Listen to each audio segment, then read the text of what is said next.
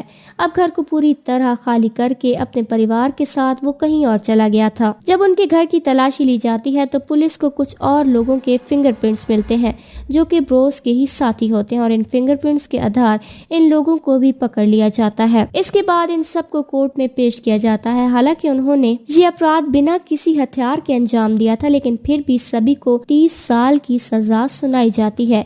England میں اس سمے 30 سال کی سزا کسی پھانسی کے سزا سے کم نہیں تھی، ورنہ ٹرین رابری کے بیچ اتنی بڑی سزا کوئی بھی انگلینڈ کے تعدی کو نہیں ملتی تھی، کسی بھی انگلینڈ کے اپرادھی کو نہیں ملتی تھی۔ اب یہ اس دور کی سب سے بڑی سزا بھی تھی۔ یہ سب اس لیے ہو رہا تھا کہ وہ پیسے عام پیسے نہیں تھے، ورنہ ٹرین رابری کے بیچ اتنی بڑی سزا کبھی بھی انگلینڈ کے اپرادھک میں کسی کو نہیں دی گئی۔ خیر، اس بات کو 2 سال بیت چکے تھے اور اس بات کو اور بٹلر ابھی تک بروس تک نہیں پہنچ پایا تھا، لیکن بٹلر کو اس بات کا بھی پکا یقین تھا کہ اتنی بڑی لوٹ ریلوے کے کسی کرمچاری کے ٹھیکے نہیں ہو سکتی۔ یقیناً اس کام میں کوئی ریلوے کا آدمی ملا ہوا ہے۔